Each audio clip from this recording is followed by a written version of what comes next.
എന്റെ അടുത്ത് വരണ്ട, വേറെ എവിടെങ്കിലും വെക്കോ. ഇത് നിന്റെ ലാസ്റ്റ് വേർഡാണോ? ആ, ലാസ്റ്റ് വേർഡ് തന്നെ. നീ ഒന്നും കൂടെ. അപ്പൊ ഞാൻ പോക്കോട്ടെ? പൊക്കോ. ശരി, നിനക്ക് നിന്റെ വഴി, എനിക്ക് എന്റെ വഴി. Good bye. Good bye. നീ ഒന്നും കൂടെ ആലോചിച്ചോ? ഇനി ആലോചിക്കാൻ ഒന്നുമില്ല. ശരി, പൊക്കോട്ടെ. കുറെ നേരമായില്ലേ ഇങ്ങനെ പോണെന്ന് പറയാൻ തുടങ്ങിയിട്ട്. വേഗം പോണം. ശരി.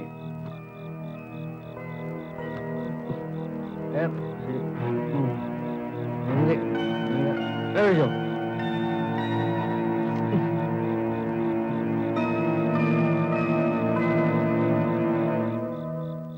ഇവനാകെ ബോറടിച്ചിരിക്കാന്ന് തോന്നുന്നല്ലോ. അല്ല, ഇവന് ഇതോടെ പോന്നു. ചിലപ്പോ രണ്ടും കൂടി പിണങ്ങി കാണും. ഇത് പതിവാ, കുറെ കഴിയുമ്പോ തിരിച്ചു വരും.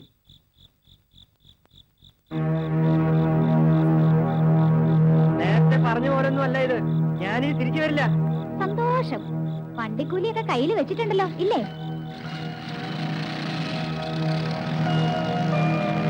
എവിടെ വരെ പോകുമെന്ന് എനിക്ക് അറിഞ്ഞൂടെ. രാവിലെ പാട്ടും പാടി സോപ്പിട്ട് വാ, ശരിയാക്കി തരാം.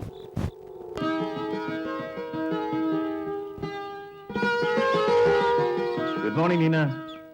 എവിടെ പാർട്ണർ? എഴുന്നേറ്റില്ലേ? വന്നില്ലേ ചായ? വന്നില്ലേ? ഇന്നലത്തെ കെട്ടിറങ്ങുമ്പോ താനേ വന്നോളും പാട്ടും പാടി.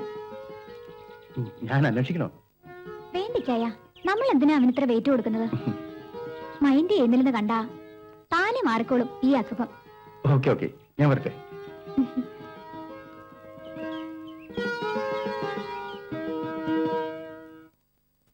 This is to inform you that the DD which you have promised to send last week has not yet reached. Hello? Ranji ഇതുവരെ വന്നിട്ടില്ല ചായ, എനിക്ക് പേടിയാവുന്നു. ഞാൻ അന്വേഷിക്കാം, മോള് ധൈര്യമായിട്ടിരിക്കെ.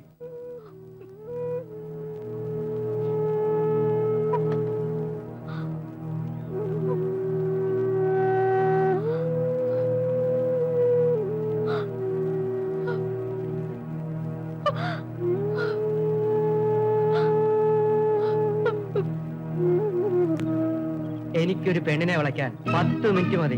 വെറും 10 മിനിറ്റ്. ഇവളെ വെറും 1.5 മിനിറ്റ് കൊണ്ടാ ഞാൻ വളച്ചത്, അറിയോ? ഞാനൊന്ന് പുറത്തോട്ട് പോവാ. സേവിയർ ഒന്ന് എന്നെ സെല്ലിൽ കോണ്ടാക്ട് ചെയ്യാൻ പറയണം. Yes sir. നമ്മുടെ ബൈക്ക് കണ്ടെത്തിയ സ്ഥിതിക്ക് ഇനി സംശയിക്കാനൊന്നുമില്ല. അവൻ അവളെ ഉപേക്ഷിച്ച് പോയത് തന്നെയാ. ഞാനിനി ആ കുട്ടിയോട് എന്ത് സമാധാനം പറയും സേവിയർ? എവിടെ പോയി അന്വേഷിക്കും?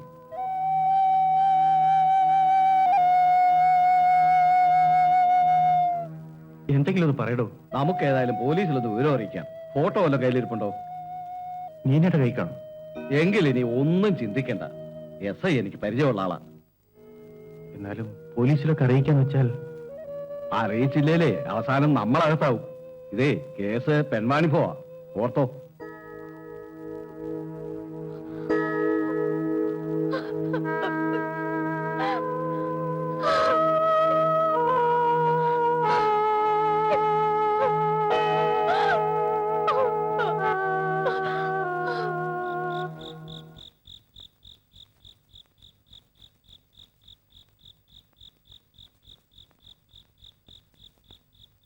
സാർ,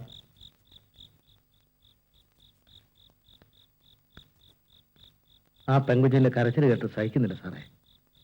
ഞാനത് കാണുന്നില്ലെന്നാണ് പുഷ്കരന്റെ വിചാരം. എവിടെ പോയാൽ ഞാൻ ഇനി അന്വേഷിക്കേണ്ടത്? ആ ചെറുക്കന്റെ വീട്ടിലൊന്ന് അന്വേഷിച്ചാലോ? അതിനവന്റെ വീട് എവിടെയാ, നാട് എവിടെയാന്നൊക്കെ. കൊച്ചിയിലെ കോടീശ്വരനായ കോൺട്രാക്ടർ ചന്ദ്രശേഖര മേനോന്റെ ഏക മകൻ രഞ്ജിത്ത് മേനോൻ. എനിക്കിതിന്റെ വല്ല ആവശ്യമുണ്ടോ? യെസ്, കൊച്ചിയിലെ കോൺട്രാക്ടർ ചന്ദ്രശേഖര മേനോൻ. അതെ, അത് തന്നെ. കൊച്ചിയിലെ കോടീശ്വരനായ കോൺട്രാക്ടർ ചന്ദ്രശേഖര മേനോൻ ഞാൻ തന്നെയാ. എനിക്കൊരു സത്പുത്രൻ ഉണ്ടായിരുന്നു, രഞ്ജിത്ത് മേനോൻ. പക്ഷേ പണ്ടേ ഞാൻ അവനെ എഴുതി തള്ളിയതാ. അവനൊരു പെൺകുട്ടിയും കൊണ്ട് എന്റെ എസ്റ്റേറ്റിൽ വന്നിരുന്നു. എന്നിട്ട് അവളെ ഉപേക്ഷിച്ച് കടന്നു കളഞ്ഞു. എന്റെ സുഹൃത്തെ, ഞാൻ അവനെ വീട്ടിൽ നിന്ന് ഇറക്കി വിട്ടത് തന്നെ ഈ കാര്യത്തിനാ. ദോഷം പറയരുതല്ലോ. അവനൊരു കൊച്ചു ശ്രീകൃഷ്ണനാ. 10 മിനിറ്റ് മതി ഒരു പെങ്കൊച്ചിനെ വീഴ്ത്താൻ. ആ ആദ്യമൊക്കെ പിള്ളേരല്ലേന്ന് വിചാരിച്ച് ഞാനതൊക്കെ ക്ഷമിച്ചു. പിന്നെ പിന്നെ ഓരോ അവളുമാര് വീടിന്റെ മുന്നിൽ സത്യാഗ്രഹത്തിനായി വന്നാ പിന്നെ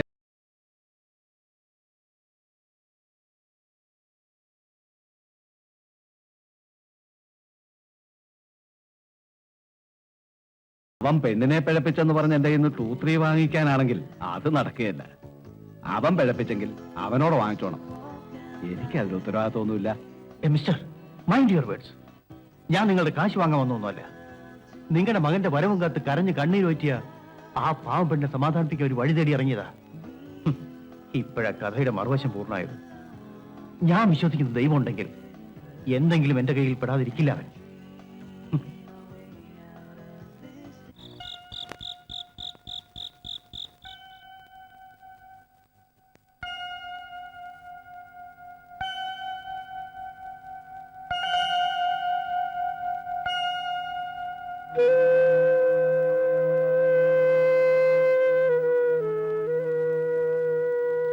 എന്തിനാ ഇച്ചയും വിളിച്ചത്?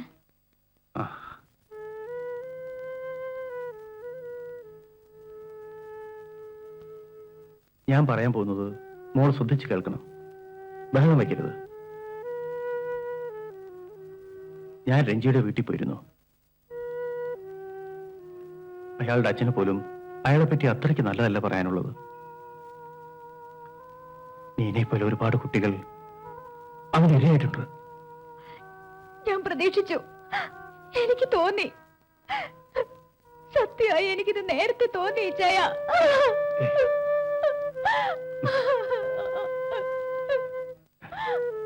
കരഞ്ഞോ? മലയോളം കരഞ്ഞോ? ഈ കണ്ണീരിനൊപ്പം അവനെ കുറിച്ചുള്ള എല്ലാ ഓർമ്മകളും ഒഴിയപ്പോട്ടെ.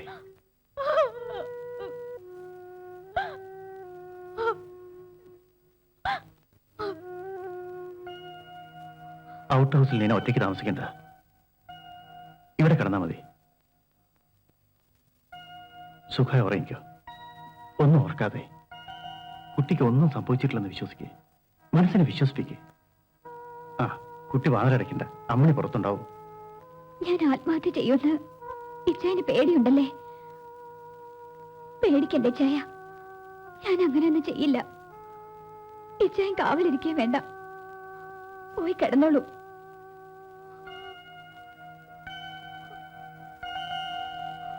Good night.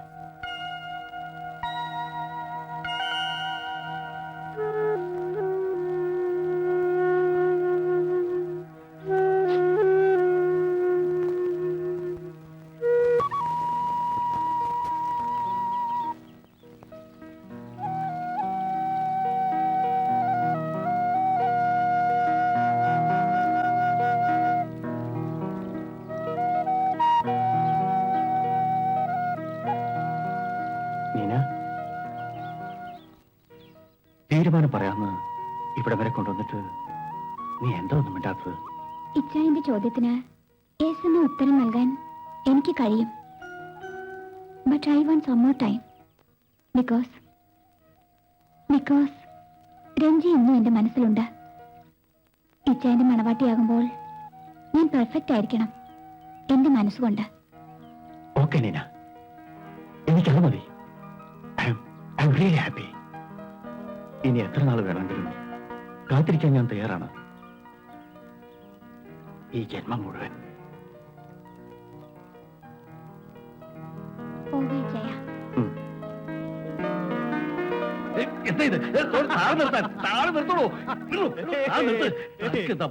അതേടോ മുഴുവട്ട് കളിക്കാതെ കാര്യം പറയൂ. അതെ, ഞാൻ വീണ്ടും ഒരു കാമുകന് വേഷം കെട്ടിരിക്കുക. നീന? യെസ്. അവളെന്ന് പറഞ്ഞു she need some more time. ഞാൻ കാത്തിരിക്കാന്ന് പറഞ്ഞു. എത്ര നാൾ? എത്ര വേണേലും. എടോ, ഞാൻ പറഞ്ഞില്ലേ, ഒരു കാമുകന്റെ മനസ്സാണോ എനിക്കിപ്പോ. അവളുടെ ഒരു നോട്ടം, ഇച്ഛായ എന്നുള്ളൊരു വിളി, ഒപ്പം നടക്കുമ്പോ പാറിപ്പറന്ന് എന്റെ മുഖത്ത് തഴുകുന്ന വസ്ത്രത്തുമ്പ് ഒക്കെ എന്നെ ശരിക്കൊരു കാമുകനാക്കിയിരിക്കാണോ. Wish you all success. Thank you. പിന്നെ ചെലവ് ചെയ്യണം. A grand party. Agree. But on one condition. പാർട്ടിയിൽ ലിക്കർ ഉണ്ടായിരിക്കുന്നതല്ല. അതെന്താ? എടോ, താൻ ഓർക്കുന്നില്ലേ, മുമ്പൊരിക്കൽ രഞ്ജി മദ്യപിച്ചതിന് അവൾ ഉണ്ടാക്കിയ ബഹളം? അവളുടെ സ്നേഹത്തിന് വേണ്ടി ഈ ഒരു ശീലം ഞാൻ ഒഴിവാക്കുക. കൊള്ളാം. ഇപ്പോഴാ എനിക്ക് ബോധ്യമായത് താൻ ഒരു സമ്പൂർണ്ണ കാമുകനായി മാറിയെന്ന്. Good bye. താൻ എങ്ങോട്ടാ പോകുന്നത്? ഞാനൊരു ഇത്തിരി തിരക്കിലാ. തന്റെ കാമുക വിലാപം കേൾക്കാൻ എനിക്ക് തീരെ സമയമില്ല. ഇത് വേറെ തിരക്കൊന്നുമില്ല എന്ന് പറഞ്ഞു. ഇപ്പോഴാ തിരക്കിലായത്. വൈകുന്നേരം ഒരു സ്മാൾ അടിക്കാൻ ഒരു പുതിയ സ്ഥലം കണ്ടെത്തണം. തന്നെയുമല്ല, ഒരു പുതിയ കമ്പനി കണ്ടെത്തണം. കാമുകന്മാരല്ലാത്ത മറ്റു വല്ലവരും ഉണ്ടോ എന്ന് ഞാൻ നോക്കട്ടെ. ആ, ഇയാളുടെ ഒരു കാര്യം പോയി തൊലൈ.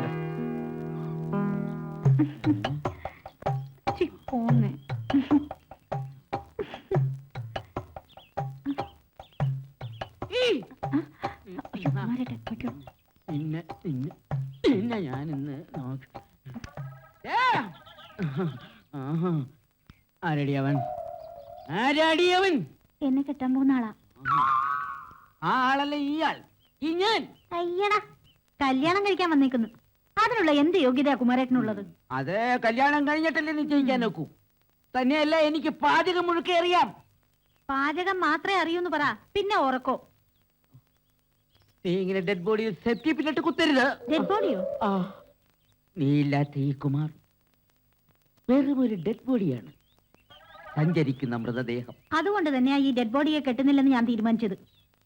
ആ, ഒരു സന്തോഷ വാർത്ത നിന്നെ അറിയിക്കാനായി വന്ന എനിക്കായി ദൈവം വിധിച്ചത് ചീഞ്ഞ വാർത്തയാണെന്ന് ഞാൻ അറിഞ്ഞില്ല മണി, അറിഞ്ഞില്ല. എന്ത് സന്തോഷ വാർത്തയാണാവോ പറയാൻ വന്നത്? സാമ്പാറിൽ ഉപ്പ് കൂടിയോ? ആ, അത് നിത്യസംഭവമാണല്ലോ. ഇതല്ല കല്യാണം, നമ്മുടെ കല്യാണം അല്ല, ജെയിംസ് സാറിന്റെ കല്യാണം.